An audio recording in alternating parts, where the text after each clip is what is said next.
Welcome to the channel, Mr. Super Oz. If it's your first time here, let me tell you about Gamble Comics.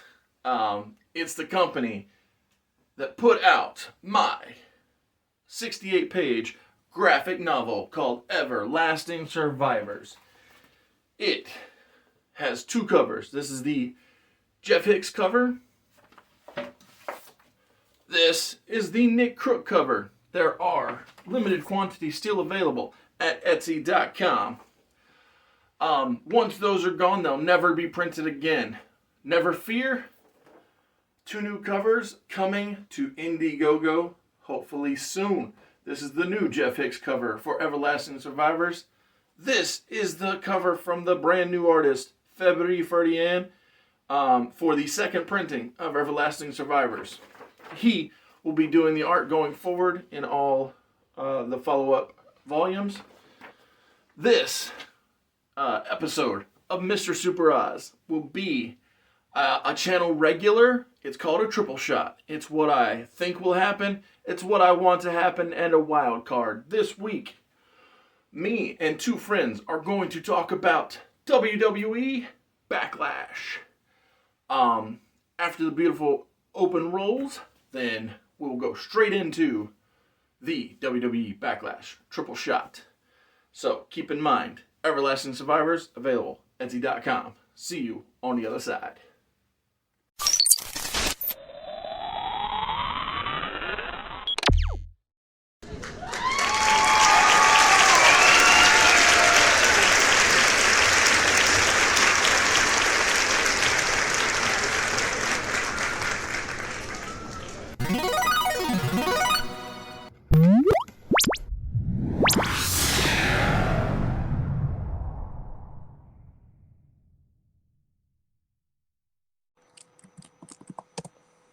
So, I said it was Backlash, triple shot, and here we are, 3 of us, going to take 3 goes at it. What we think's going to happen, what we want to happen, and a wild card.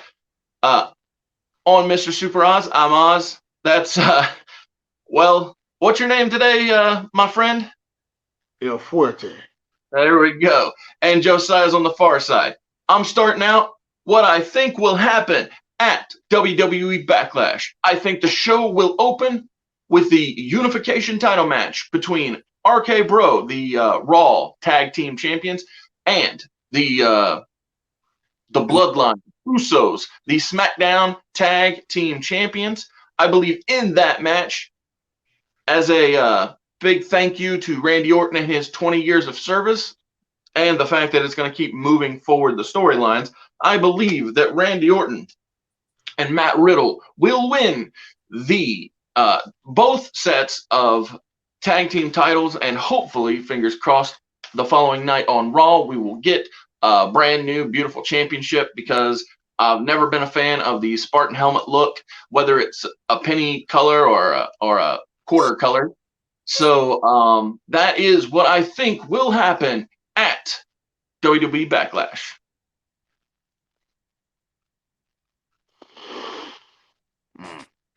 Solid pick. Solid pick. Man in the match. What do you got? What I got? I'm with you. I want to see Orton and RK Bro unify the belts. And they do need to get rid of these ugly designs of these belts that they have, because these belt designs, see, this is what happens when you mess with traditional belts. Remember how championship belt, intercontinental belt, and all other belts look, where you just had to have like 4 major belts. Now everybody has to have a belt. Or I can go to Walmart and buy a belt if I want to call myself a champion of pants. Just saying. You said a champion of pants? A champion of pants. That's great. Just saying. Like, make it one major belt instead of all these belts. The same way how they did the Universal title like 20 years ago, where the champions will go on both shows and defend and take on whoever. Instead of all these champion, Universal champion. Sir? Do you mean undisputed champion? Si, senor, si. Si, senor. Yes, because El Fuerte does not like these belts. These belts are what you call El Stupico. They are very dumb. All right, El Senor Masco, what do you think will happen at Backlash? Give me one thing that you think will happen. One thing I think will happen will probably be another dumb impromptu match that we never asked for. Uh, Well, I'm going to book me an unannounced match when I tell you what I want to happen. So I'm going to say that I think that you're correct and 100% right that will happen. Josiah, tell us what you think will happen at WWE Backlash. Well, my think is also focused on the tag match. However, I'm going in the exact opposite direction of you. I think the Usos are going to win. I think WWE's entire mindset right now is, all right, we need to make Roman look as good as humanly possible. And you look real good when the people around you are looking good. It's just common sense. So Usos holding both tag championships or one brand new belt design, as you said earlier in your pitch, which would be fine by me because I've always hated those belts. Same, yeah. Yeah. Like, I honestly, I've never really liked WWE's tag belts to begin with. So I really hope I like the ones from 86 to 2000. The ones that with the 2-man power trip and the Road Warriors and the Hart Foundation. Those were probably the best of a bad bunch, but realistically, they've never had good belt designs. Oh, it was just because that's what I grew up on. Is all. So it's like it's hard to argue when you're a child and you're thinking, man, if me and my best bud could have those. Yeah, exactly. pretty much. But yeah, I think the Usos are probably going to be the winners just because it makes Roman look better without him even doing anything. Which, I mean, that's how you build a superstar. The better they look without doing much. Well, while you bring up the tribal chief, Mr. Roman Reigns, I would like to go into what I want to happen because I'm doing the big no-no. I'm taking one of those titles away from the tribal chief. Whoa. Because the whole reason I am booking RK Bro to win both tag straps and to unify those belts is because I want the Usos to get talked down to and talked bad about from their tribal chief, from the head of the table, from Roman Reigns. And I want them to take out his challenger on the night. I don't care whether his challenger is Shinsuke Nakamura or if his challenger is Drew McIntyre, whomever the company books for him to defend his championship against. Preferably, I want them to only have him defending the Universal title because both people that they have given the impression he is defending against are both SmackDown wrestlers. So if you can establish that Roman Reigns is defending only the blue belt against either Nakamura or Drew, and then have the Usos take that person out, what I want to have happen is for Adam Pearce to be a noble, upstanding general manager or whatever gimmick you want to give him, and be the opposite, the polar opposite of Sonya Deville, who booked herself in a Raw Women's title match. I want Adam Pearce to go up to Roman Reigns and say to him, sir, your cousins took out your opponent, but that doesn't mean you won't defend the Raw championship, the World Heavyweight Championship. I want you to go to that ring right now. And when you get out there, you're going to defend against the people of my choosing. And after Roman Reigns is in the ring and he holds up that World Heavyweight title, we're going to hear that wrestling has more than one royal family. And after he gets in the ring, we're going to hear Burn It Down. And the bell's going to ring after the ring announcer goes. And Roman's just going to sit that belt down and let them wrestle it out because he does not care to have two belts. He only cared to prove he's better than Brock Lesnar. And after Roman Reigns walks away, you can even have him ask, be like, what happened? What are you doing?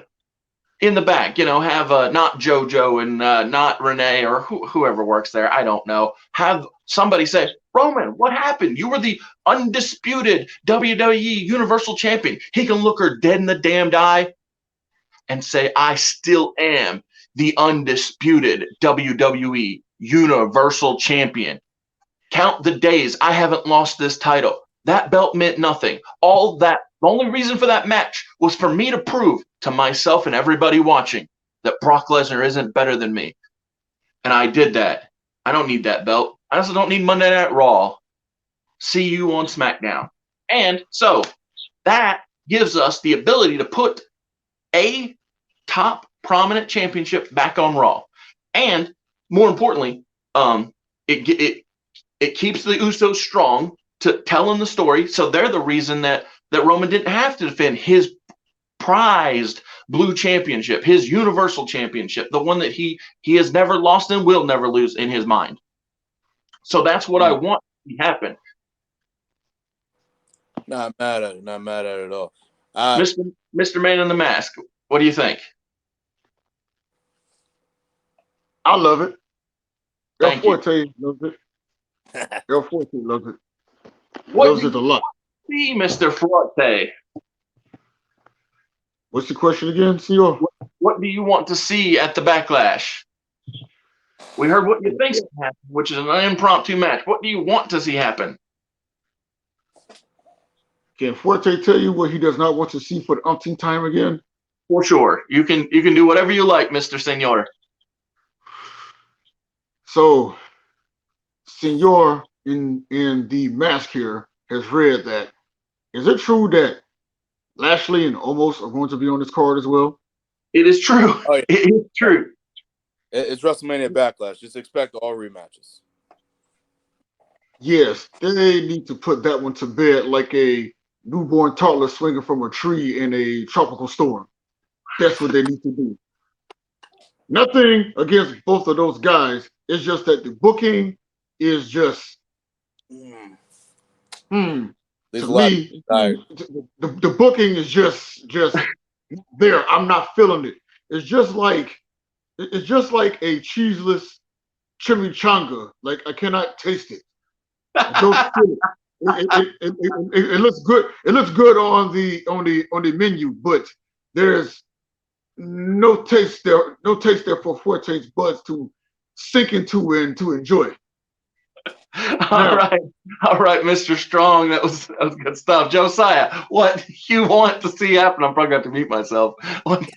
Actually, hold on. I think Josiah's struggling too. Apologies.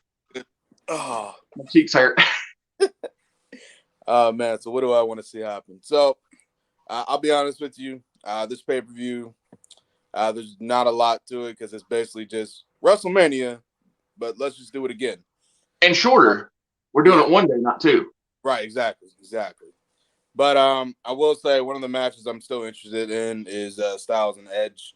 I feel like their Mania match, it was good, but it wasn't what I was expecting from those two. You know what I mean? Mm-hmm. Regardless, though, this is WWE, so I'm sure they'll put on a great match, and then it'll end exactly how it did at WrestleMania. But this time, what I want to happen is I want to see Rhea Ripley interfere. It's pretty obvious. We're not too sweet in this yet. Okay. I'll probably be down the line. But yeah, because trust me, I don't know if I told you about what I was thinking about that, Oz, but I'll tell you later. Okay. But yeah, no. So we'll have what I want to happen is for Ripley to run down mid-match. Priest is distracting the referee. Classic. Look one way, something happens the other situation. Ripley comes in, hits the riptide on AJ Styles. Crowd goes stupid. They can't believe it. Oh my God, a woman hit a man, and they're both professional wrestlers. This is crazy. It's so rare in WWE. It's so rare. It is, which makes it more interesting. It puts a lot of eyes on Rhea. It makes her feel here's the upside. AJ's not a big man. Like, it's not like he's almost or something. Right, but he's a former WWE champion. Yeah, no, I like it. I'm with you. Exactly. Edge doesn't do anything else. He doesn't do a roll-up, a low blow, a spear. He just pins him off the riptide. And that shows some strength right there. I like it. That makes Edge's new faction, which I think they're called Judgment Day. They are. Judgment Day. So it makes Judgment Day feel like a big deal because I haven't really been feeling them these last few weeks. I don't know about you guys. They are so much like Moon Knight. It's not even funny with the scales of justice thing. Yeah, I was getting that vibe, just watching it. Somebody popped on from Disney Plus. They said, you know what? We steal that. Yeah, I was like, Don, get in here. Oh, dude, I'm cool with it. I'm totally cool with it. And like I said, I agree that this makes sense, but also it sets up to club it up later because AJ can't keep doing everything 2 and 3, 4 on 1. Exactly. So it'll get old eventually. It'll finally. I think he'll club it up like once he gets tired of getting beat up every week. Well, and what's Finn doing anyway? Nothing. Nothing. Losing titles. All They lost it. All right. Yeah. I'm totally with you. I am so ready to tell everybody my wild card pick. I'm here. And so I thought about I'm a little bit like Vince McMahon. A little bit like Vince McMahon in the fact that he doesn't like repeat names, right? He doesn't like when people are Adam and Adam or Cage and Cage or Page and Page and Page and so forth and so on. But I have a little bit of a different complaint right now within the context of World Wrestling Entertainment. My complaint is that we have 4 women. Oh, I got there a little early. We have a number of women that are all carrying around the mantle of queen. And it doesn't feel right to me. So I, at Backlash, and the next night too, am going to do what I think makes good sense and will actually explain away how that we have so many of the same gimmick going on in World Wrestling Entertainment. So, in the main event of WrestleMania Backlash, I want the I Quit match for the SmackDown Women's Championship to be so reminiscent of The Rock versus Mankind, or very reminiscent of Bret Hitman Hart versus Stone Cold Steve Austin. I want this match to happen all over the arena. I want them to be getting vicious. If I got my way, I'd have Ronda be bleeding up in this match. I don't know if I could book that, but probably I would. Go. It's your wild card. Go for it. Yeah, exactly. It's my wild card. Ronda's bleeding in this match.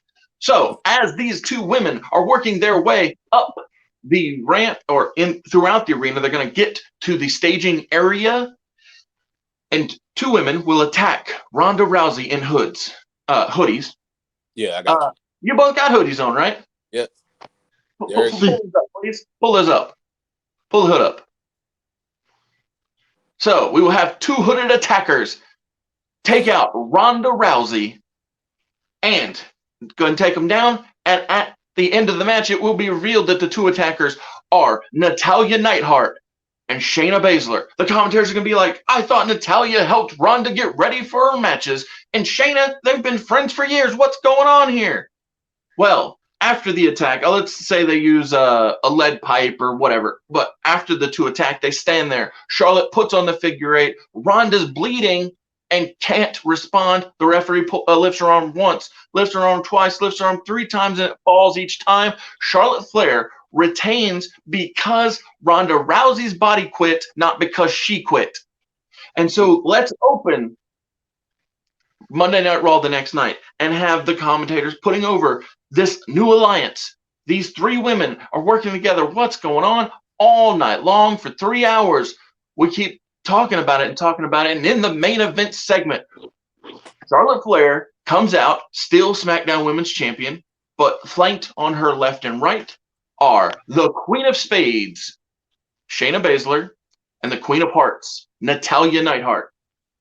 Charlotte Flair cuts a promo how that she is the Queen of Diamonds, the only diamond in this industry, but she gets interrupted by the Raw Women's Champion, Bianca Belair. Bianca says, I don't know what you're doing on this show. Yeah, exactly, Josiah. I don't know what you're doing on this show. I'm the Raw Women's Champion. You should be on Friday nights. But before Bianca can finish, she has a scepter club her in the back of the head and break. The camera reveals that Queen Zelina Vega is the attacker. She goes before she goes to ringside. She picks up the Raw Women's Championship, takes it to ringside, hands it to Charlotte Flair. Charlotte says, meet the Queen of Clubs. What you're looking at, we are Queen Supreme. This is 4 of a kind. Exactly. This is 4 of a kind. They all do the hand gesture. The hand gets in that familiar cramp. And for the first time, we acknowledge why that there's a Queen of Spades, a Queen of Hearts, Queen of Diamonds and now the Queen of Clubs, the woman who clubbed Bianca Belair with her scepter and broke it.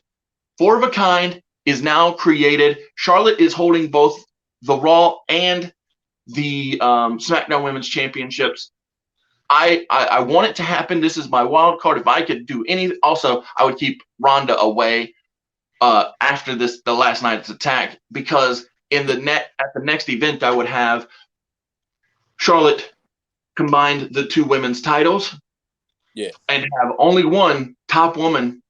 But don't worry, on the path to getting there, she's going to bring in a new secondary, and by new I mean old, secondary women's title by gifting the Queen of Clubs with the Divas Championship, because Charlotte is the last woman to hold it, and she is going to gift it to Zelina Vega. That's my wild card. That's what I want so freaking bad. Put the hand in the cramp. Do it before AEW can, because I've already got a booking to get them some men, some workhorse men. But yeah, just have WWE jump the gun, put all the queens together, make it make sense. I already got the t-shirt designed and everything. Like, hit me up, Vince. I got you. Let me let you know what it is. I love it. I genuinely love it. I'll be honest with you. The Queen thing I never really thought about, because I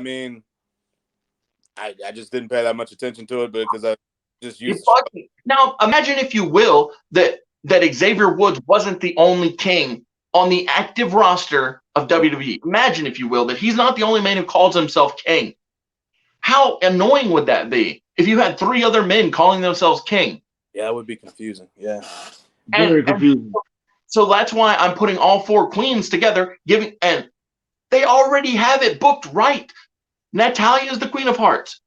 Shayna is the Queen of Diamonds. Charlotte's already Diamond of this business, so call her the Queen of Diamonds. Queen of Clubs, we're done. Yep. 4 of a kind. I'll be honest, I just realized why I didn't think of it before. It's because WWE doesn't care about Shayna Baszler and Natalya. That's why. But if you tag strap them up, like I said, you give Zelina the Divas title. And let's be real, NXT 2.0 is building Divas for the future. Yep. It's freaking perfect. Yeah, it works perfectly. Like, if you're a great women's wrestler, you go after Charlotte. If you're a lackluster women's wrestler, but you look good, go after Zelina. And let's say you're a woman with a friend, you go after Shayna and Natalya. It's like, are you a friend? Go get them. Go get them. That's great. Go get them. Love it. Love it. Love it. Love it.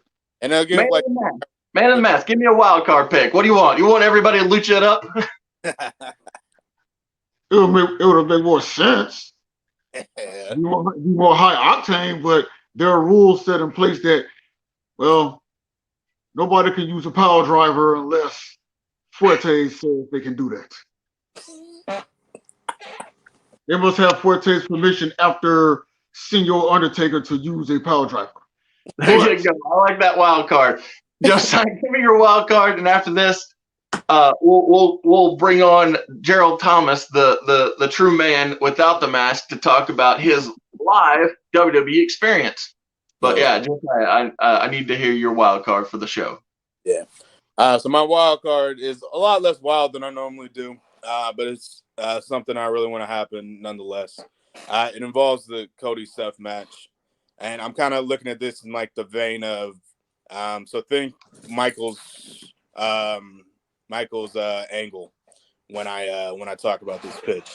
Now Cody and Seth had a never-ending ankle lock match. Yeah, that one. Okay. Yeah.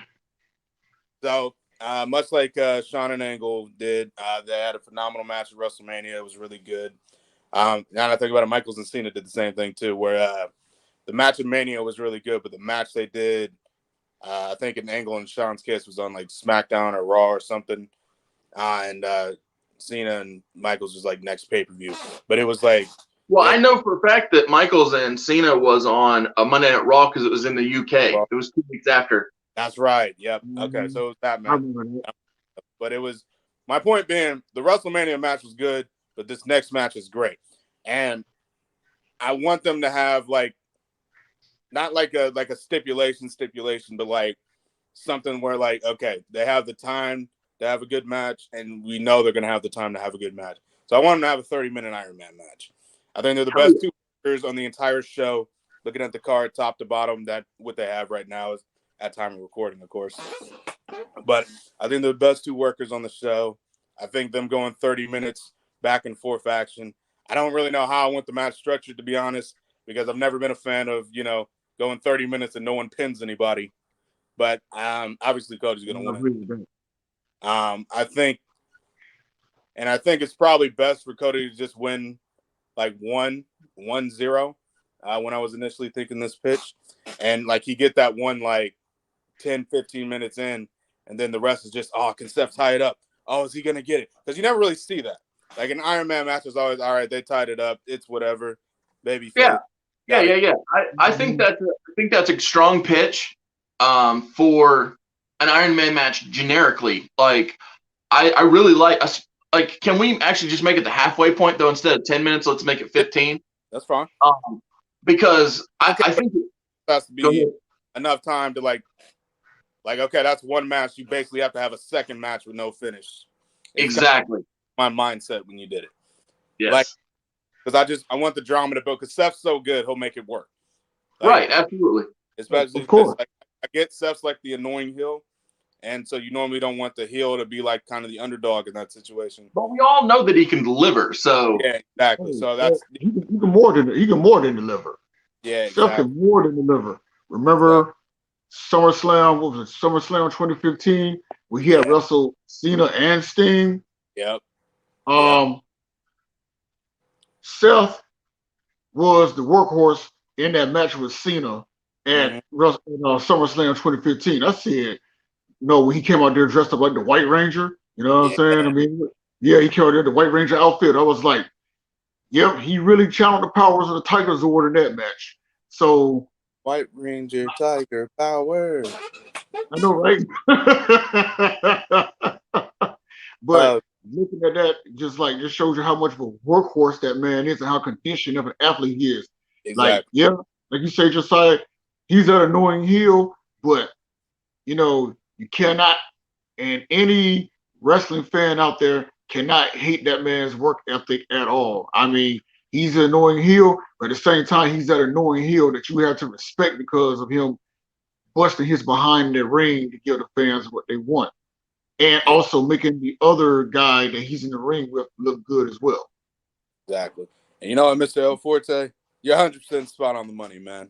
You know what you're talking about. I can tell you long years of experience under that mask. You're definitely the man of the hour. Oh, excuse me. I laughed the wrong way. I meant ja. Excellent. Yeah, that's my wild card.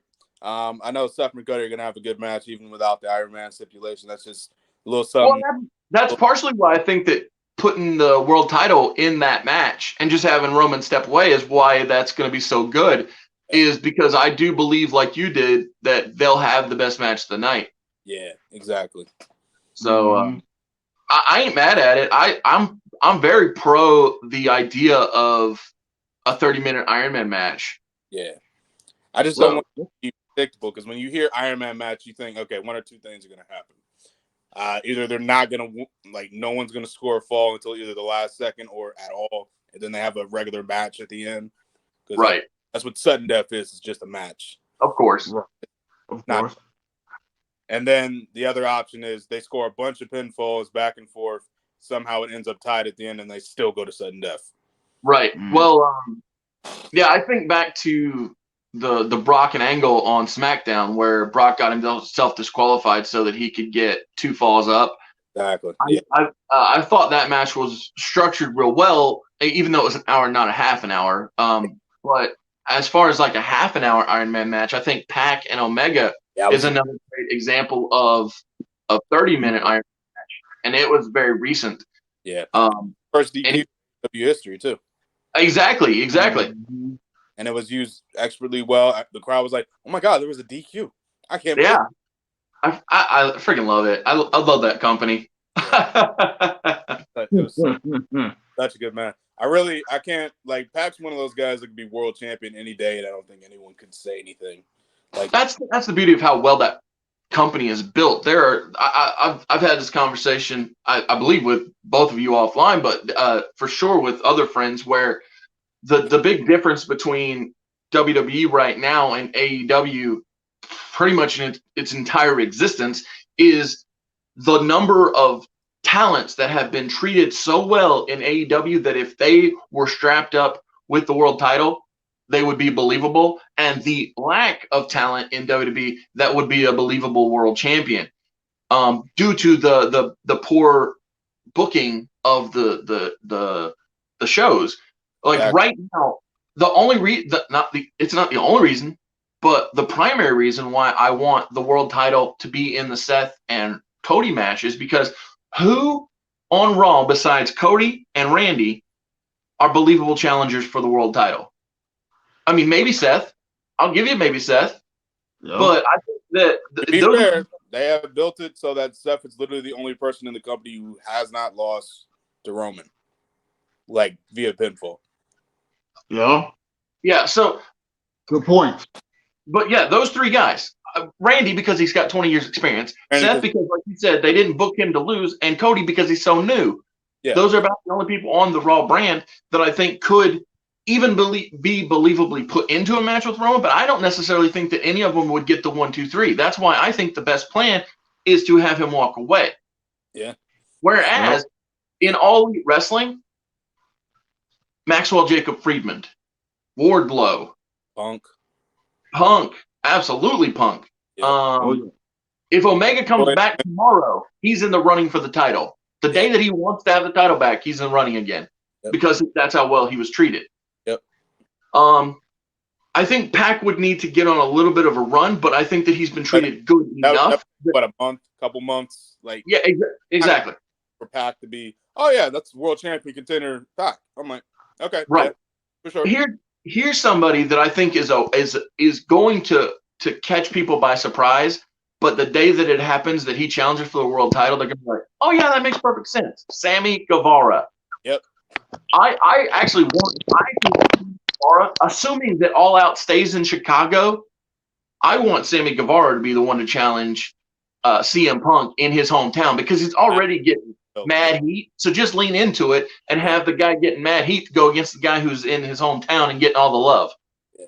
I personally don't think he's ready for it yet. I think he's still trying to find himself promo-wise, but everything else is where it needs. It's September.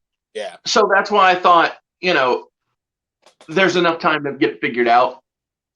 Another good one is Darby Allen. Oh, yeah, absolutely. Oh, yeah. 4 pillars can be champion whenever. There's somebody else I was thinking. Oh, I think Scorpio could be champion at some point, too. Just because I'm a big Scorpio Sky fan, so I think I'm a little biased. I met him when I lived in California. He's a super good guy. Exactly. But I see Scorpio Sky in the same way that I see Eddie Kingston, which is if they get the title. Now, don't get me wrong. If what? You think a transitional champion? Potentially that, but also I see them more as a thank you for your service kind of championship, not you're the hottest thing in this promotion champion. Yeah, but to be fair, I mean, Eddie gets like some of the biggest pops coming out, so at least right now. I again, it's no knock on either one of them. It's just that's my current perception of them is that they're the guys that people never thought would make it that are getting a run. And so and by that, I mean a run in a national promotion, not the world title run. And thus, if they get a world title run in their current right now booking, that's the perception I would have, which is a thank you for your service championship run, not a this is the hottest person in the company title run. Can't get beyond my current perception. They very well could, but that's just the way I right now see it. That's how you're looking at it. Okay, I got you. Yeah. I know. Fair, perfectly fine with it. Obviously Keith Lee and Swerve could do it at some point too. I know they're like. Well, and I'll also put on that same level of Eddie Kingston and Scorpio Sky, I also see Sting in that way. Sting doesn't need the title, and if they ever give him, which I don't think they should, but if they do, it's going to be a thank you for being here kind of championship run. I don't think Sting wants the world title, which is good because he shouldn't have it, in my opinion. For sure. Like he doesn't get it. Him doing what he's doing now is perfect. I agree 100%. I don't see a thank you run as an insult to the person. So I just wanted to clarify that. Okay, yeah, that's fair. Yeah, that's fair. Sting is that guy that has put his time into this business. All three of us grew up on Sting. He's put his time into that business, so he wants to help get that younger talent over. Look out, like with him being the mentor to Darby Allen, putting him over. Hey, yeah, I'm here to help. I'm here to make y'all look good. I'm not here to make myself look good. I've already done my time. Yeah, I've done my time. I'm helping putting you guys over. I can swallow my pride. Yes, y'all beat up an old man, but I'm also, but at the same time, that's doing more good for your guys' career than anything else. The fact that it's doing good for your career. Starks and Cage were in that cinematic match with him. It didn't matter that they lost. They were in a match, Sting's first match. Yeah. And it was Sting. The end. Like it didn't matter. That you still won. And it made them look huge, even with the. Because I mean, like the lengths that Sting had to go to beat him too, as I think at the time 60-year-old man, and it just makes them look good overall. Now they're killing it right now. Like it got to the point that when they beat Keith Lee and Swerve, I was like, yeah, I can see that. I'm not even mad. That made Dude, our mutual friend literally said to me on Thursday, he's like, I hope they win the tag titles because they're getting a shot at Jurassic Express. Yeah. And I'm like, I wouldn't be upset if they strapped up Starks and Hobbs. I think those are both top. Not at all. They're both credible guys that can win it. I'll be honest, like Jungle Express, they're more for the title win and not for the reign, in my opinion. Yeah. Like, I don't on the reign that much. So, honestly, they can lose it whenever for me. I think it was just important to get a strap on Jungle Boy so it could be a champion. Right. Also, to have that every pillar except for MJF has been champion right now is great.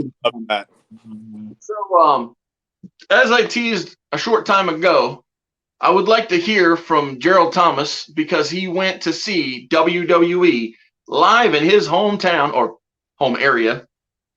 And after that, let's hear what Josiah's big plans are in Chicago. So, D, you go first. Okay. The event was a good turnout. It was my first one I haven't been to since 2017 because of work and also because of the virus of unspecified origin, the plandemic, as I'm going to call it. But it was a good turnout. I loved it. Had fun. Who was on top? Everybody enjoyed themselves. What's the question? Who was on top? Who was in the main event? It was Bianca Belair, Liv Tyler, and Becky Lynch for the women's title. Liv Tyler, wow, bringing out. It was supposed to be Rhea Ripley, but I guess due to whatever the programming changed, whatever, because it's a house show, so of course they're not going to cut the house shows. But Cody and Seth came down; they had a pretty damn good match too. Hell yeah! Like they did at WrestleMania. Enough for that. Yeah. Sorry. That was a good show. It was a good turn. Say again, Josiah? I was a crowd excited, vibing for anyone in particular. No, not no big names. I know Riddle came out. He took on Miz. People was expecting Orton, but he didn't show up. Then of course, Kevin Owens came out being classic Kevin Owens, and I was saying to my old lady, I said, hey, I want Kevin to roast Montgomery, Alabama. And every time he roasted Montgomery, Alabama, he just kept calling this city the wrong thing. He kept saying, he kept calling it Jonesboro, Alabama, and kept calling it like Nowhereville, Alabama. And I'm just up there just crying, laughing. And of course, Ezekiel came out. Have you met Kevin before? No, but I remember you did. Yeah, so, dude, I met him when he was ROH World Champion, Oh man, and so he was the nicest heel that I had ever met.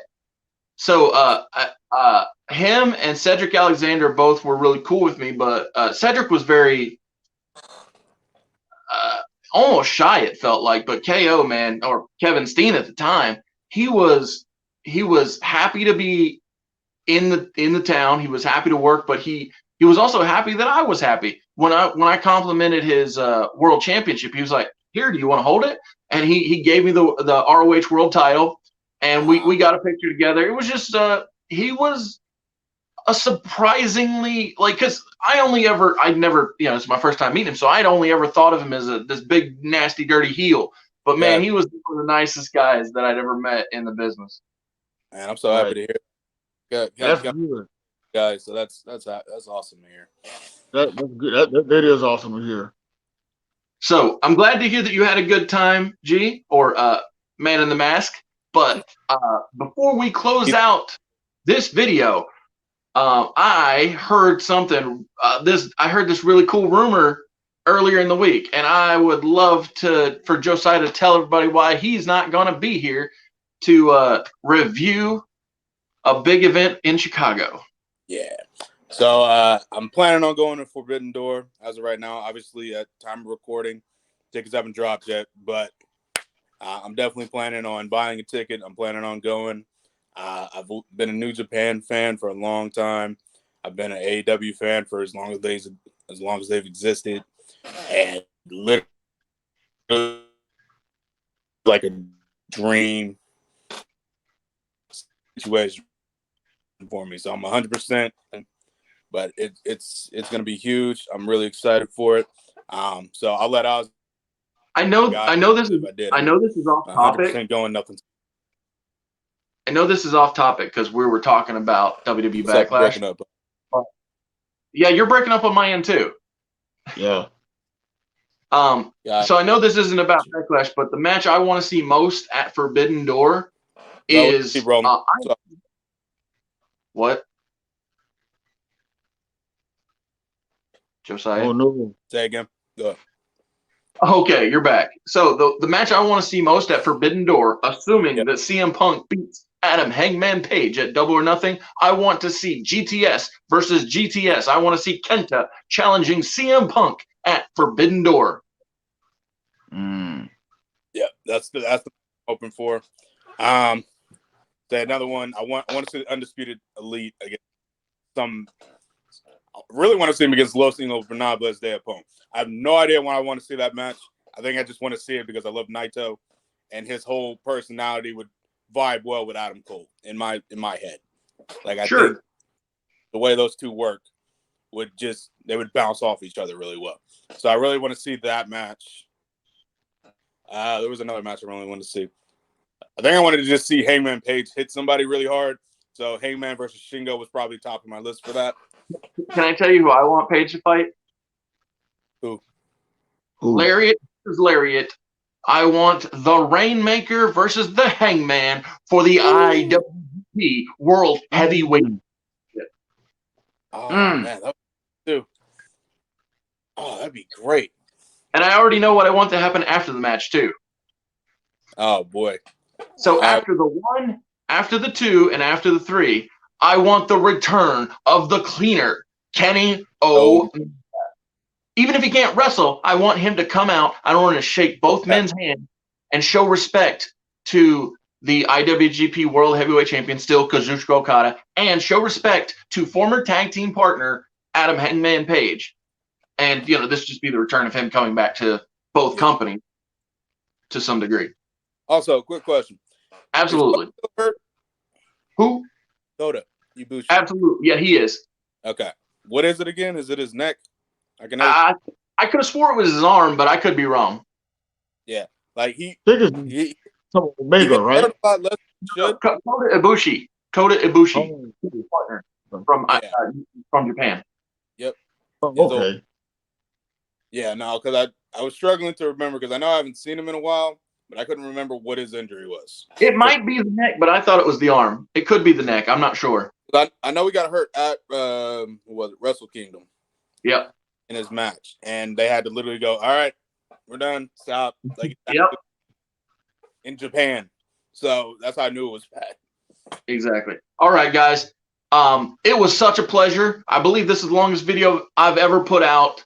Man in the Mask, you're so bad at the formula, but you're here for a good time, and we had the good time.